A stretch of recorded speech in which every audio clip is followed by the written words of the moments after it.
Nuestro invitado de hoy estudió sociología en la Facultad de Ciencias Políticas y Sociales de la UNAM.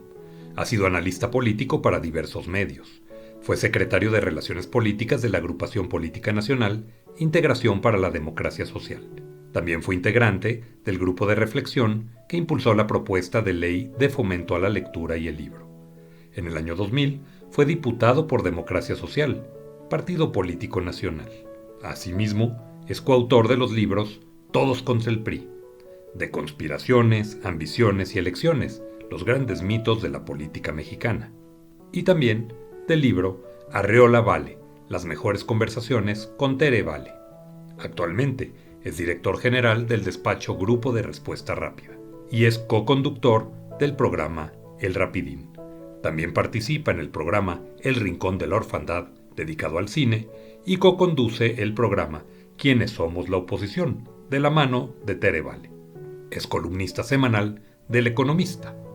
Hoy con nosotros, Jaime Guerrero. Mi querido Jaime Guerrero, me da mucho gusto saludarte este día y preguntarte, ¿y tú cómo estás?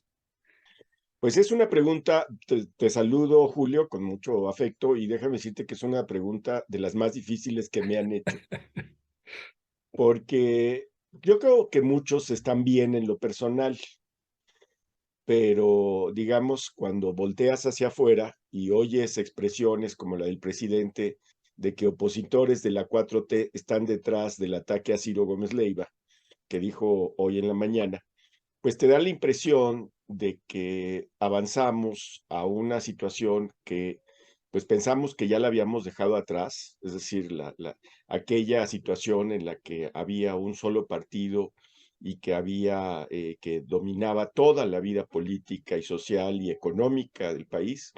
Y entonces, déjame decirte que hay que usar las palabras muy cuidadosamente, pero sí estoy preocupado. Digamos que estoy preocupado porque estoy viendo que la situación no está mejorando, sino que está empeorando. Entonces, ¿y yo cómo estoy? Pues preocupado. Así yo creo que estamos todos, o la gran mayoría, mi querido Jaime. Comparto tu sentir de preocupación. Sin embargo, también hoy tenemos la oportunidad de platicar tú y yo. Eres un hombre que ha estado involucrado a lo largo de su vida, pues no solamente desde tu formación y tus estudios en la parte de sociología, pues es alguien que tiene muy clara la lectura de lo que pasa en nuestro país a lo largo del tiempo, pero también has participado en lo que pues, meramente ha sido oposición. Es decir, yo oposición sí lo sigo adjudicando a aquellos partidos que en una adversidad numérica disminuida en cuanto al que está en este momento o en cualquier momento gobernando, pues afronta el camino de tener el gran reto de ir ganando posiciones, adeptos, seguidores, fuerza, para poder balancear las fuerzas políticas del país. Si te ha tocado, te tocó a ti, lo recuerdo muy bien, en aquel año 2000, en aquel año 2000, donde se gestó en este país probablemente pues, la primera transición después de 70 años, te toca a ti participar como diputado en el Partido Democracia Social.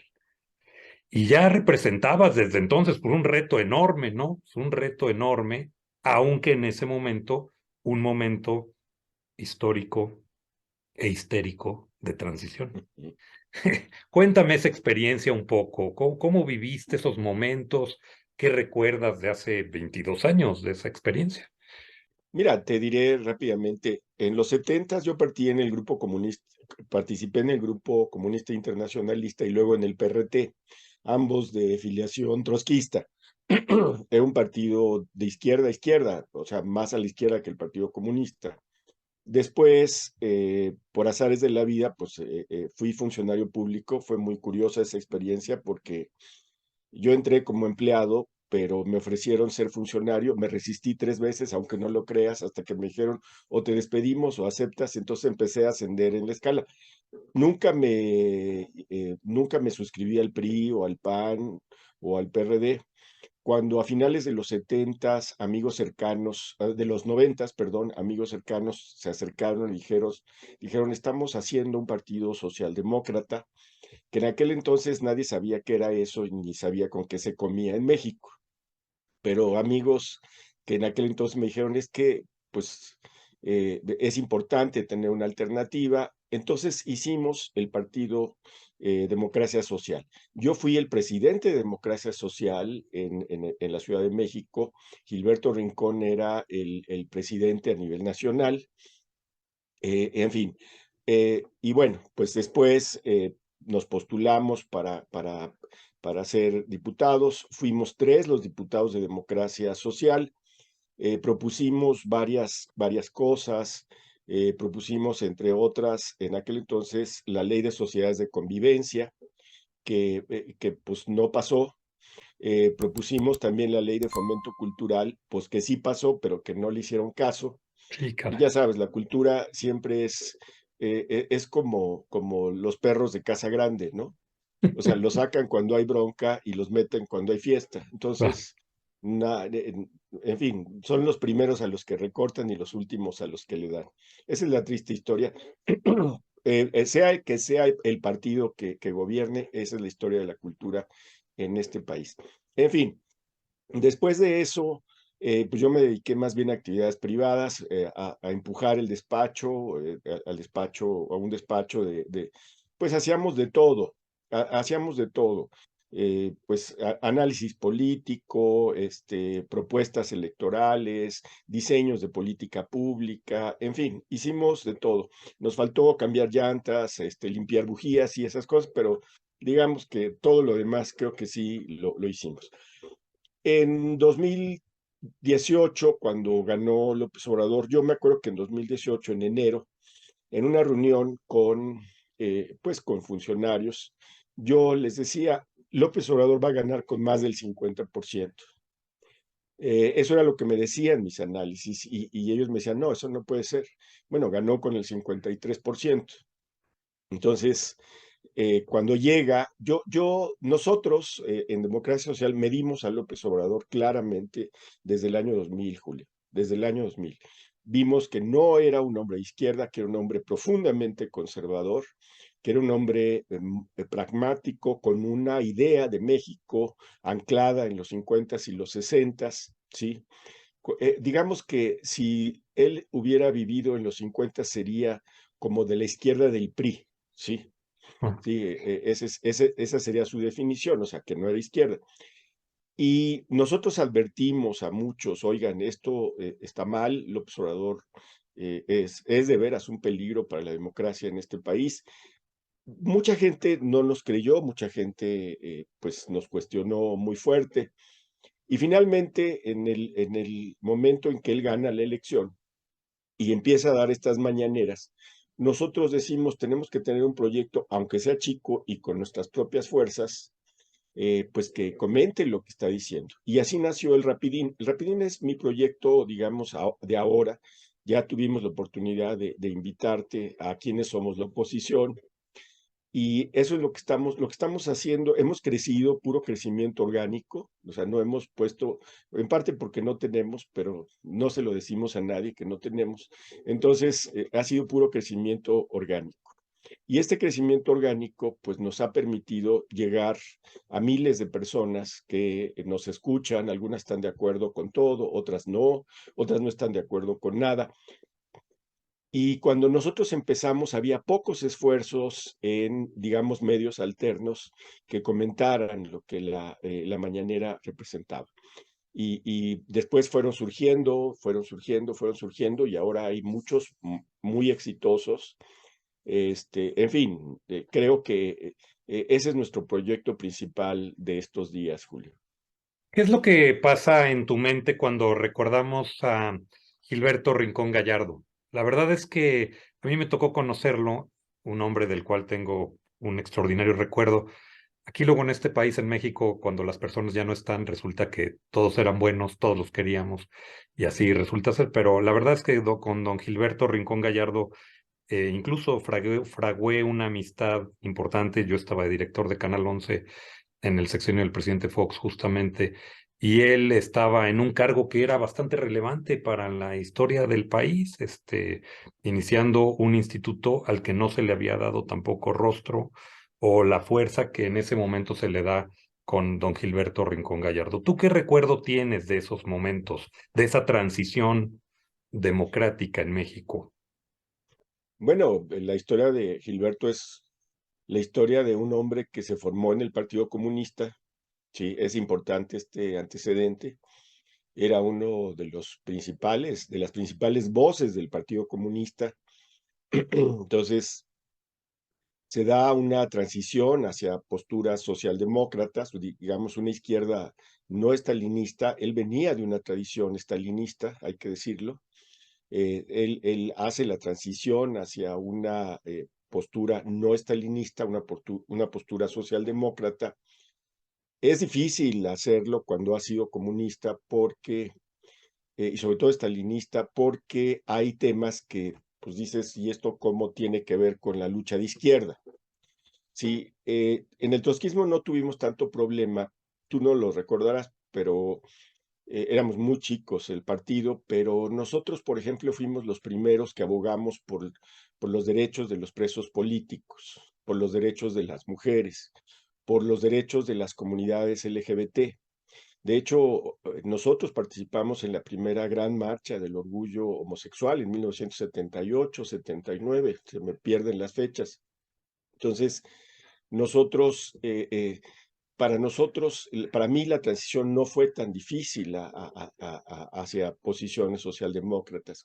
Gilberto hace la transición y de una manera, te voy a decir, muy exitosa, porque él, él y sus colaboradores, algunos colaboradores que todavía están en los medios, que todavía andan por ahí, hacen una narrativa, me parece muy poderosa, que sigue vigente, Julio. O sea, esa narrativa de que tenemos que ser un país incluyente, que tenemos que ser un país en donde el Estado intervenga solo en la medida de la necesidad, que no deje al mercado todo, o sea, cuanto mercado sea necesario, pero el mercado no te va a resolver los problemas, ¿sí? Entonces, esa parte, toda esa parte de Gilberto se desarrolla, su discurso pues sobre la discriminación. Me parece que después pues del fracaso de democracia social, de que no logramos el registro, el discurso antidiscriminación es el que sobrevive y sobrevive mal o bien, con penas y fracasos, pero pues ahí está. No, el gobierno actual no entiende esos temas, no los entiende. Te decía, es un priismo de los años 50, 60. Para él toda la cuestión de las mujeres, del feminismo, de las comunidades LGBT, de la discriminación, no son, no las, pues no las retoma, no las entiende. Y me parece que la gran contribución de Gilberto fue intentar, es haber hecho una transición que es muy importante, eh, a posiciones de izquierda, pero más humanas, si quieres verlo así, y dejar sembrado el tema de alto a la discriminación. Creo que son las herencias de Gilberto. Ahorita tú me decías, y puse especial atención en tus palabras cuando me decías, este gobierno no le interesan esos temas o no los entiende. Creo que no los entiende y por eso no le interesan, Julio. Te diría así concretamente. No los entiende. El tema de los derechos de las mujeres, el tema de la inclusión, el tema de la libertad de expresión, son temas que hoy, estos 4 años, hemos estado viviendo de manera consistente con un desprecio. El tema de la educación, el tema de la educación, a ti te tocó impulsar de manera muy fuerte prácticamente esta ley de fomento a la cultura, cultura, involucremos todo, pero luego no nada más ahí, también te metes a la propuesta de ley de fomento a la lectura y el libro. Así es. Y bueno, pues eso habría cambiado generaciones enteras, ¿no? Pues sí, pero insisto, o sea, tiene que haber una voluntad de dos partes, de la sociedad por exigir y del gobierno por conceder y cambiar. Y me parece que déjame decirte, cuando estábamos haciendo el planteamiento de la ley de fomento cultural, hicimos mesas pues con teatreros, con Escritores, escritores, con músicos, músicos, con centros culturales, en fin, y con comunidades que se dedicaban pues a artesanías, etcétera. Y en una de las reuniones, alguien me dijo, ¿por qué no mejor ese dinero, el dinero, todo el dinero de cultura nos lo dan y nos olvidamos de eso? Porque eso no sirve para nada. Cuando en una reunión muy grande, porque era una reunión muy grande, la gente te dice eso, porque además fue recibido con muy buena, o sea, como si hubieras dicho algo maravilloso, pues dices, la sociedad no entiende, buena parte de la sociedad no entiende lo importante que es esto. Y de alguna manera es lógico, Julio, porque si tú tienes una situación de estrés económico y social, y que alguien te habla de cultura o te habla de apoyos en recursos, pues generalmente aceptas lo segundo. Entonces, sí me parece que nos hace falta una sociedad que exija, y lo que nosotros estamos haciendo en el Rapidín es buscar que los pocos o muchos que seamos podamos exigir, exijamos que haya buenos gobiernos, buenas políticas, etcétera. Pero este gobierno no entiende eso. Mira, te pongo un ejemplo. En los años 70, el Partido Comunista decía, no importan esas cosas porque cuando llegue el socialismo, ¿sí? Nosotros vaticinábamos que el socialismo pues, estaba en 3 meses, ¿no? Cada semana escribíamos que ya estaba cerca, ya sí. llegó, ya llegó. Ya, Claro, ya casi, ya casi, ya ya casi, viene, ahí ya viene, viene. ahí viene. Sí. Que las contradicciones, que bueno, o sea, no te lo hago más largo. Pero decían, es que cuando llegue el socialismo, las desigualdades entre hombres y mujeres van a desaparecer. Y déjame decirte que las feministas europeas y americanas nos decían, eso no es cierto. Tiene que haber, incluso tú sabes que las feministas se disociaron de los partidos de izquierda en Europa porque pues, no llevaban, no tenían la misma agenda, no estaban en la agenda de los partidos de izquierda muchas veces. Después ya estuvieron, pero en principio no. Los verdes, pues tú sabes que se disociaron, no nuestros verdes que bueno, son verdes de imagen nada más, sino los verdes en Europa se disociaron también de los partidos de izquierda porque decían las cuestiones medioambientales no se van a resolver si no las resolvemos aquí y ahora. Esa es una discusión más amplia y más profunda que no quisiera meternos en eso, pero te voy a decir, esa era la imagen del PRI en los 60s y 70s. Es decir, en la medida que el país progrese, esas cosas van a empezar a importar menos, ¿sí? Tú recordarás cuál era la actitud del PRI al principio sobre las familias, ¿no? O sea, la familia era la actitud del PAN de aquella época y me temo que mucho de esta época. Mamá, papá, hijos. No podía ser papá, papá o mamá, mamá. No, no, no, no, ¿Sí? no No, se no podía ser, contemplaba, ¿no? claro. ¿Sí? Entonces, pues esa era la imagen del PRI y el presidente tiene esa imagen.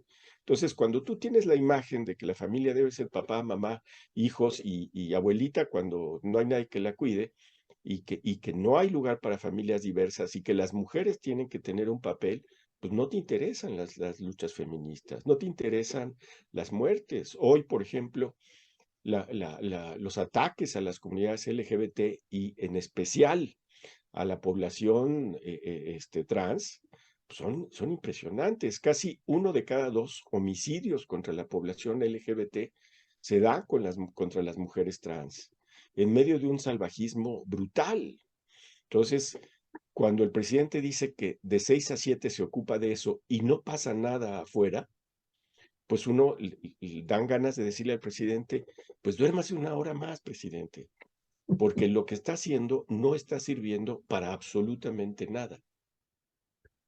Jaime, hay un tema que me llama poderosamente la atención y es, ¿qué piensas respecto a la oposición actual? Frecuentemente a todos los que de alguna manera no comulgamos con este gobierno, tal, nos dicen, bueno, ¿y hay oposición o no hay oposición? ¿Qué está haciendo esa oposición? Para ti, ¿qué está pasando con los grupos de oposición hoy en México, Jaime? Es interesante esa pregunta. Mira, nosotros hemos hecho en el programa este ¿Quiénes somos la oposición? Hemos hecho, pues yo creo que unas 30, 40 entrevistas ya. A quien tú quieras, a ti te Te entrevistamos. agradezco.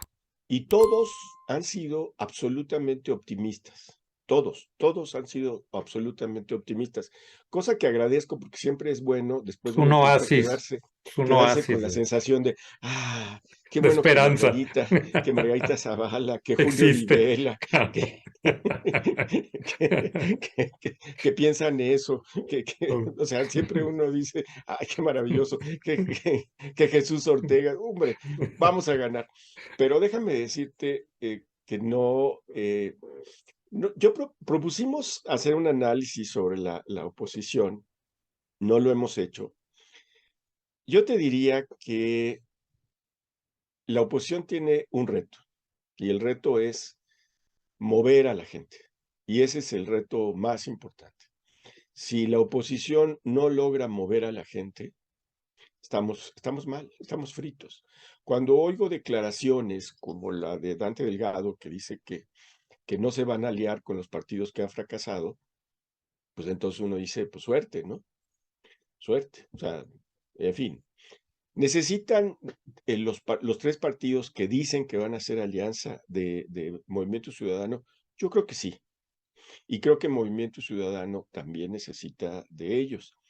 Pero aquí hay un problema de sumas y restas, hay un problema aritmético. Yo sí creo que Movimiento Ciudadano por sí mismo podría obtener probablemente más votos que en una alianza, porque en una alianza casi siempre los votos se van a los partidos mayoritarios o al partido mayoritario, y los partidos más chicos pues, se quedan así como, ¿qué pasó, no? ¿Dónde Ah, perdimos? Ese ha sido un poco la experiencia. Ujú. experiencia. Entonces entiendo que es una cuestión de aritmética. Aquí la pregunta es, y la pregunta que para todos es, ¿estamos en una situación normal que nos permita tomar esas decisiones o estamos en una situación de emergencia que requiere un sacrificio importante y que requiere una visión distinta? Depende de cómo se contesta esa pregunta, de cómo se puede actuar. Entonces, si tú dices, ay, mira, este presidente es como otros, ya pasará, ¿sí? Bueno, pues entonces, pues juégala tú solo, ¿no? Atengámonos a las consecuencias, Así ¿no? es. Pero si tú dices, este presidente cambió reglas del juego muy importantes, ¿sí? Y hay que eliminar, sacar, quitar su influencia, entonces, pues entonces tu decisión tiene que ser diferente. Ahora, déjame decirte, y esto cada vez que yo lo digo en el programa, me acusan de que ya me estoy volviendo chairo. A mí no me gusta el uso de esas designaciones, ¿eh? Sí, de esos calificativos, claro. No me gusta. Pero me dicen, no, es que ya te volviste chairo. No, no. Cuando yo digo, es que el análisis del presidente López Obrador es cierto. Vivíamos en un país con una desigualdad que se acentuaba y que no estaba siendo detenida. Vivíamos en un país tremendamente injusto y tremendamente corrupto. O sea, vivíamos en ese país. No dice mentiras López Obrador cuando hace ese análisis, ¿no? Es un análisis brutal, pero es un análisis que yo veo y digo, pues sí es cierto, es el mismo análisis que yo hacía o que muchos hacíamos antes. Ujú. Aquí la pregunta es, ¿las respuestas que él está dando son las correctas? A ver, No va. el diagnóstico estaba, ¿la medicina es la adecuada? Así es, así es. Y yo te puedo decir, una de las cosas que me maravillaba de Salinas de Gortari es que se hizo las preguntas necesarias en ese momento. ¿Cuál debe ser nuestra relación con Estados Unidos? ¿Debe ser la misma? ¿Sí? ¿Cuál debe ser nuestra relación con la iglesia? ¿Debe ser la misma? Se hizo grandes preguntas que eran necesarias. Y lo que yo digo después, y las respuestas fueron las indicadas, y la respuesta es no. O sea, otra vez diagnosticas la enfermedad y recetas la medicina equivocada, ¿no? Y es bastante complejo. Preguntarte un tema. Yo recuerdo aquel libro en el que participaste, Todos contra el PRI, en el 2010. Ese libro de Todos contra el PRI, pues ya 10 años después de haber el PRI dejado la, la presidencia de la República. ¿Qué te motivó a participar en esa? ¿Fuiste coautor o fue coautoría o fue Fue coautor, fue autoautoría con Tere coautoría? Vale, Con Tere, claro.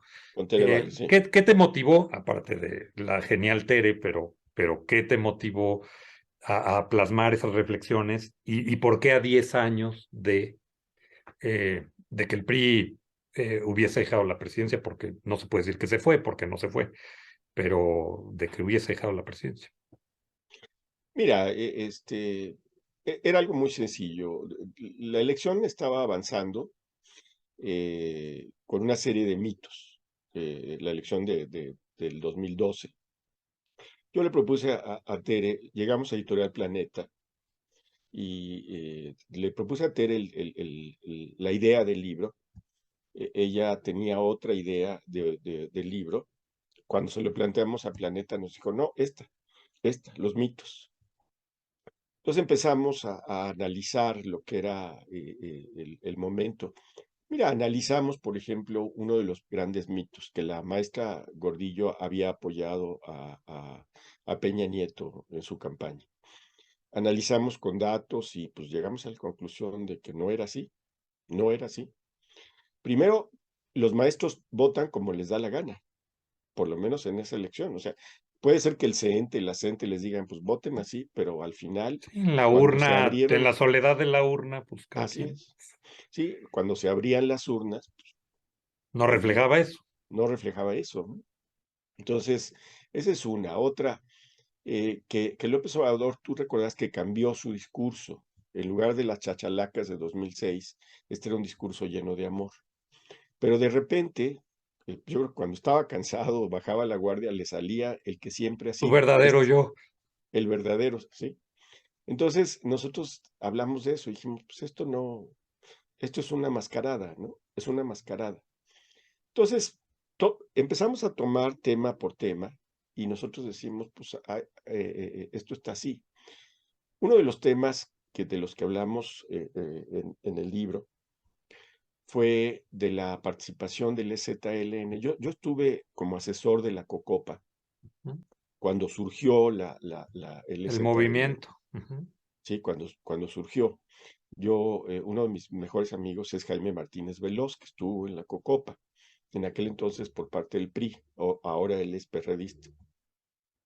Es un hombre que siempre ha peleado por sus convicciones, esté donde esté, eso es importante. Entonces, en aquella época, pues pues la luz del zapatismo, pues tú recuerdas que era muy grande.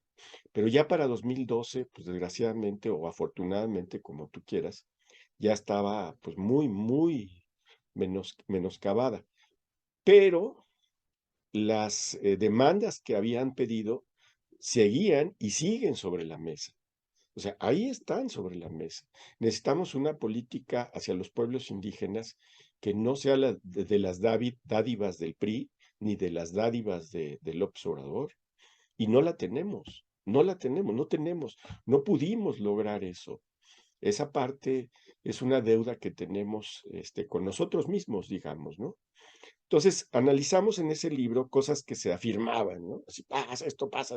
Y nosotros dijimos, pues hay algunas cosas que son ciertas y otras que no. La mayoría no eran ciertas. No eran ciertas, ¿no?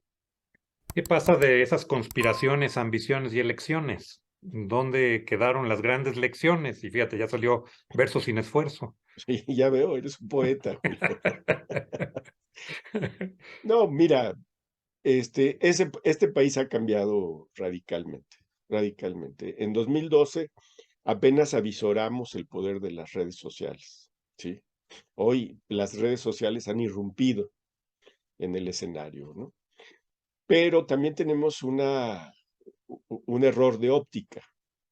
Decir, por ejemplo, que Obama ganó gracias al uso de las redes sociales es una exageración. O decir que la primavera árabe surgió porque las redes sociales la impulsaron, pues también es una exageración. Hay una pregunta que alguna vez atinadamente nos hizo a Tere y a mí Beatriz Paredes, cuando le dijimos, es que las redes sociales es esto. Y nos dice, ¿y qué pasa si las redes sociales no les hace eco a nadie? Ah, caray, qué buena pregunta. O sea, no le hacen eco los medios y las personas. Claro. Bueno, es un poco como la promoción diaria del señor presidente de la República, ¿eh? Claro, Si nada más se diera la información contundente de lo que se dice ahí y ya en todo el día se hablara de de muchas cosas más que suceden en el país, no tendría esa presencia, ¿eh? claro. Bueno, lo menos que pasa en las mañaneras es dar información, Julio. Por eso, digo, Tienes toda la si razón. logras detectar la nota, a esa enfocarse. Entonces, nos estamos refiriendo al 1% del tiempo utilizado para ello. ¿Qué Ujú. repercusión tendría? Pero hay este tema de amigos comunicadores que se enganchan. Entonces acaba siendo pues, la difusión más amplia de una cosa que no tendría sentido difundir. Pero en fin, estoy yendo a otro tema, Pero debrayando aquí, síguele, Julio, mi síguele. querido Jaime. Pero, a ver, oye, Jaime, a ver, yo te quiero preguntar una cosa. El movimiento zapatista. Hace unos días por ahí en los medios resurgió algunas notas y eventualmente han resurgido notas fuertes diciendo todavía de una cierta fortaleza, de una existencia de ese movimiento. ¿Qué sabes de ello con certeza? Mira, yo creo que el zapatismo puede ser leído como una propuesta o como un movimiento.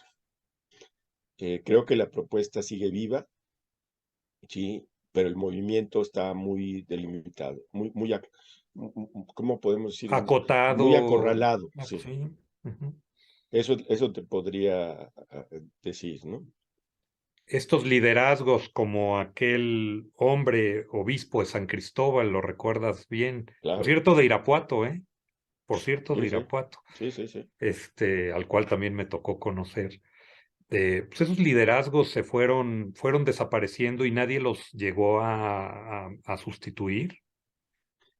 No, mira, te voy a decir, lo que pasa es que también en la Cocopa original tenías hombres como Berto Castillo, sí, como este panista, hijo, se me fue su nombre, Luis H. Álvarez, Luis H. Álvarez, o sea, claro, tenías esas dos figuras sí, que que venían de eran una poderosísimas, larga, claro. larga lucha. Ellos no surgieron ahí, No, ellos ya gente estaban. congruente, histórica, claro, de lucha Así real, es, claro. y con gente con empuje como Jaime, este, pues tenías una cocopa de primer nivel, entre los zapatistas, la cocopa y los grupos, pues, afines, pues se logró decirle a México, este es un tema importante.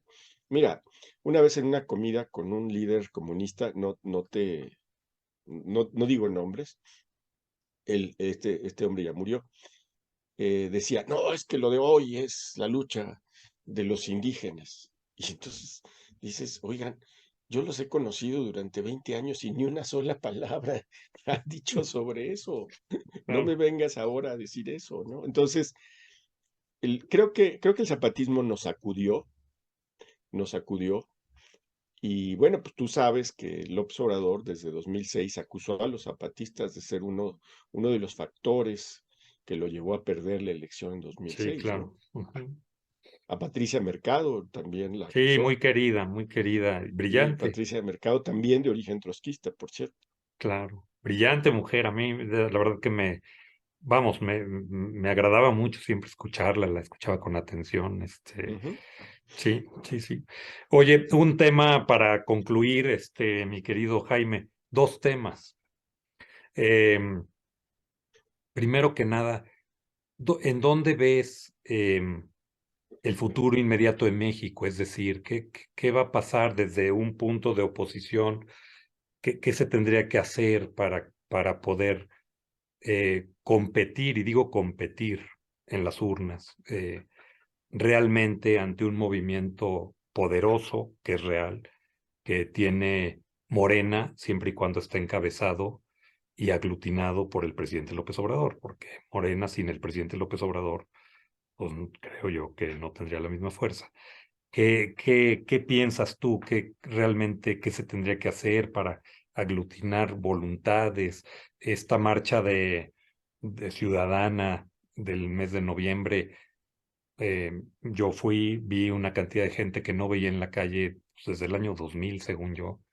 O desde nunca, Julio. O desde nunca, o aquella marcha que le tocó justamente afrontar y enfrentar al presidente Fox, justamente, aquella marcha de la inseguridad, ¿recuerdas?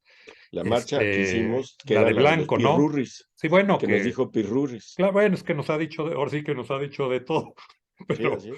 pero la realidad, aquella marcha fue muy grande. Yo platicando con el presidente Fox hace unos meses, él me recordaba esa marcha justamente y me decía lo que para su gobierno significó y cómo lo cimbró y lo que tuvo que hacer. Lo platicamos hace poquitito.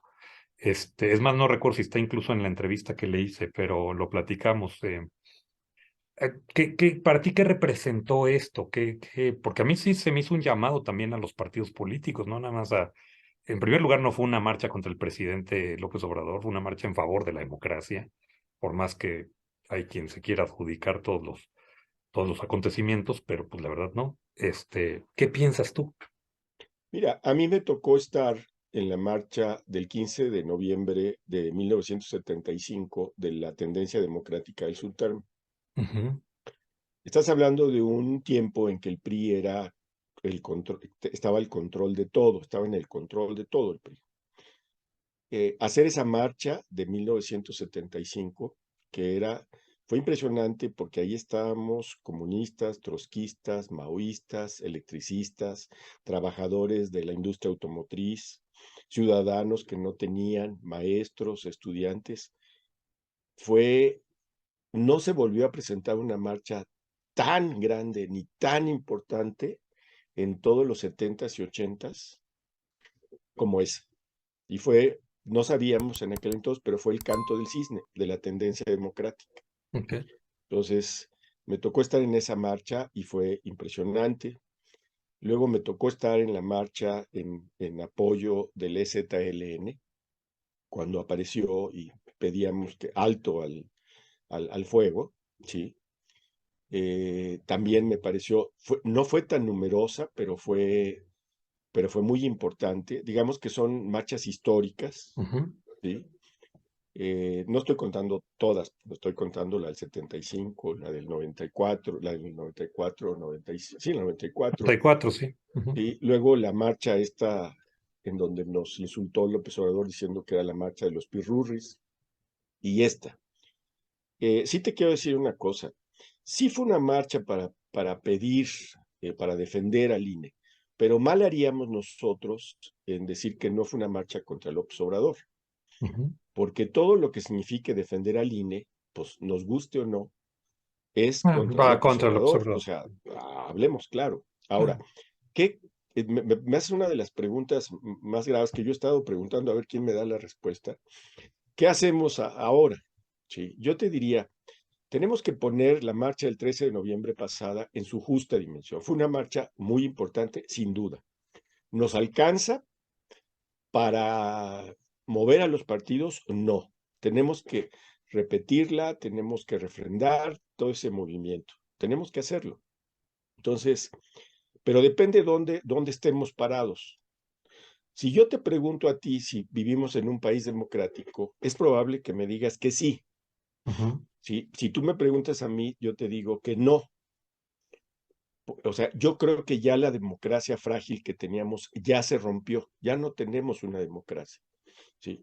Y esa es una gran diferencia entre muchos de los que hemos entrevistado y un servidor. Ok. Si yo empecé a decir hace 2 años que el presidente estaba protagonizando un golpe de Estado en cámara lenta. Ahora, cuando se lo dije a Porfirio Muñoz Ledo hace un par de meses, me dijo, tienes toda la razón.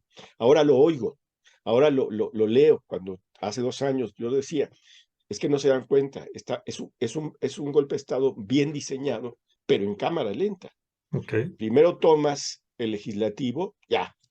Luego empiezas a tomar la Suprema Corte de Justicia, ya la empezaste a tomar. Y la vas a tomar más, ¿sí? Luego empiezas a tomar a los gobiernos estatales, sean los tuyos o los de los otros, ya. O sea, ahí tuviste el gobierno de Quintana Roo, el gobierno de Campeche, el gobierno de Oaxaca, el gobierno de Hidalgo. Eran gobiernos que no eran de Morena y actuaban como si fueran de Morena. Entonces, entonces ya, ¿qué te falta? Bueno, pues te falta el INE, te faltan los medios de comunicación. La semana pasada el presidente dijo que que probablemente hagan un periódico. sí, sí, sí, sí. Entonces, ¿qué tienes? Bueno, pues ya empiezas a tener los medios de comunicación a través de la mañanera y los medios de comunicación están pasando las mañaneras por el salón de belleza, Julio. O sea, si tú tomas las tonterías, muestras de ignorancia, torpezas del presidente en la mañana, ¿sí? Te vas a dar cuenta de que en una semana dice más tonterías que Peña Nieto en el sexenio. ¿Dónde están? ¿Por qué nadie dice en los resúmenes que hace Excelsior, Milenio, etcétera? ¿Por qué no dicen? El presidente no sabe pronunciar tal nombre. Por más que el presidente dijo que México existió hace 10,000 millones de años. ¿Sí? ¿Por qué no dicen esas cosas? Por qué no dicen, mira, nomás déjame decirte una cosa, el presidente pondera las culturas prehispánicas y hace bien. Cuando los aztecas eran un imperio, ¿sí? Las universidades ya existían en Medio Oriente, en el norte de África, hace miles de años. Claro, cada quien lee su historia. Los europeos dicen, no, la universidad más antigua está en Claro. Europa. No es cierto. Cuando la Universidad Europea primera se inauguró, ya existía una universidad en los países musulmanes y había sido fundado por una mujer. Entonces, estas lecturas históricas solamente nos llenan de un nacionalismo vacío. Entonces, yo creo que estamos en un golpe de Estado. Yo creo que no hay democracia, porque te voy a decir, mucha gente me dice, no, todavía tenemos algo de democracia. Ah, caray. ¿La democracia es o no es? Y no se puede estar embarazado o medio embarazado, ¿no? Sí, o sea, no se puede estar, tenemos el 60% de democracia. Ah, tenemos espacios donde nos expresamos. Eso sí, algunos medios, sí, eso sí, algunas instituciones. Pero democracia, es decir, una libre competencia en donde los candidatos que están en los puestos de poder se vayan alguien los sancione porque se van a hacer campaña, eso ya no lo tenemos. No tenemos el poder de una institución que sancione al presidente por todas las veces que se mete en política electoral. Entonces, no podemos decir, es que todavía tenemos 20% de democracia o 2 pesos de... No, no tenemos democracia, tenemos espacios de expresión. ¿Qué tenemos que hacer? Entender eso y diseñar la propuesta para que en 2023 y 2024, ¿sí? Los triunfos sean tan contundentes que si no los reconocen, haya un costo social, político e internacional enorme. Si nosotros creemos que estamos jugando con las reglas de 2018, 2012 o 2006, estamos perdidos. Finalmente, mi querido Jaime, para concluir, yo te preguntaría, ¿tú ves la posibilidad de intención de prolongar su mandato el presidente de la República, pese a lo que se ha dicho y se ha discutido? ¿Tu opinión personal a estas alturas crees que pudiera existir esa posibilidad? Yo creo que tenemos algo más que posibilidad. Tenemos la prueba. Que vaya a estar él al frente o no, eso es irrelevante. El presidente quiere inaugurar un obradorato, digamos, ¿no? Para decirlo claramente, ¿no? O sea, no importa que en 2025 gobierne Claudia o quien sea, ¿sí? El presidente tiene el ejército, las Fuerzas Armadas, tiene una serie de nexos, ¿sí? Si tú leíste El Padrino, que es una pésima novela, y viste la película, que es una obra de arte, pues el presidente actúa como el padrino, ¿sí? ¿Por qué? Porque sí, Michael Corleone era ya el jefe, pero quien tenía los nexos, los lazos, la fuerza, los contactos, pues ese era su padre que todavía vivía, el Vito, ¿sí? Entonces, el presidente tiene estos lazos, estos nexos, que no los tiene Claudia, no los tiene Marcelo, no los tiene Adán Augusto, los tiene el presidente. No los tiene el gobierno, los tiene el presidente. ¿Sí? Muy bien, mi querido Jaime, la última y nos vamos, lo prometo. Nada más, el Rincón de la Orfandad, este tema en el cual platicas y co-conduces el programa, con tres personas más, haces una co-conducción de este programa del Rincón de la Orfandad dedicado al cine. Y ahorita tú me llevaste al cine por tu último comentario de la trilogía del Padrino, Ujú. así que Sí, culpable eres sí. tú, mi querido Jaime. Cuéntame rapidito, que ahora sí que en un rapidín, cuéntame, cómo va este tema, por qué se creó ese programa. Mira, un día empezamos a pensar que era importante, a los cuatro que estamos ahí nos apasiona el cine. Yo fui un pésimo estudiante en la facultad, pero un excelente vedor de películas.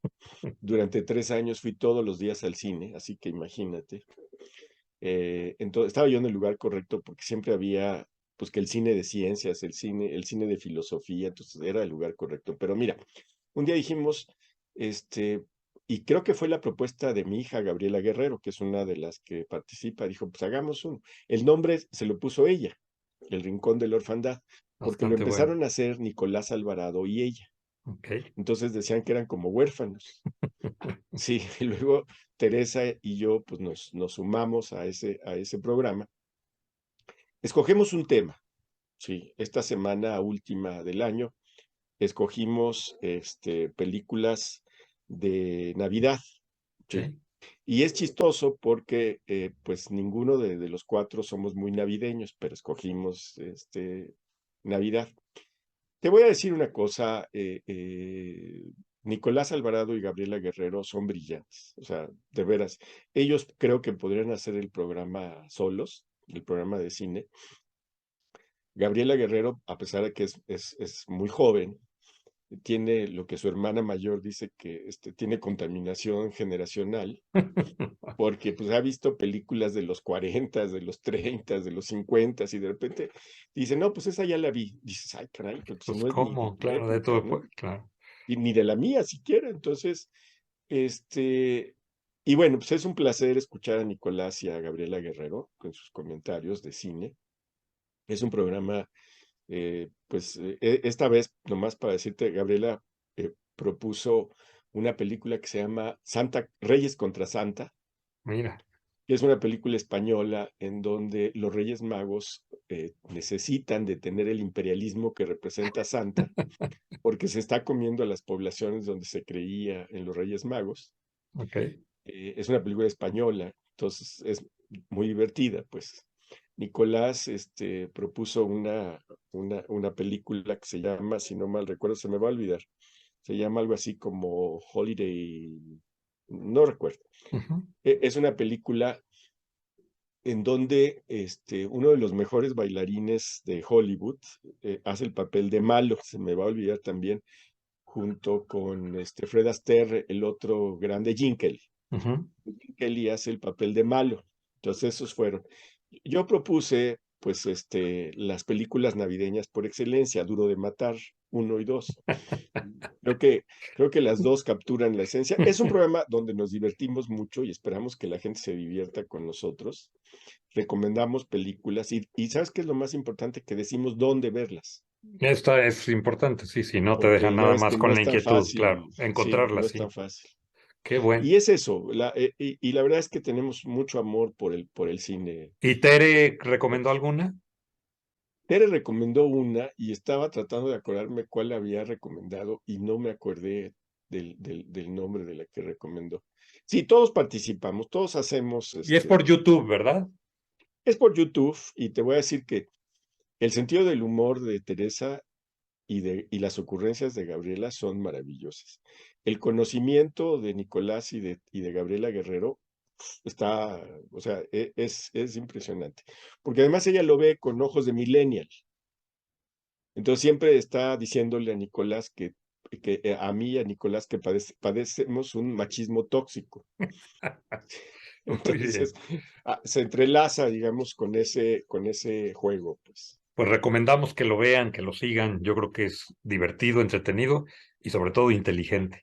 Así que, mi querido Jaime, pues te envío un gran abrazo. Te agradezco mucho el tiempo que me has hecho favor de dedicarme para esta conversación y espero seguir platicando muy pronto juntos. Claro que sí, Julio.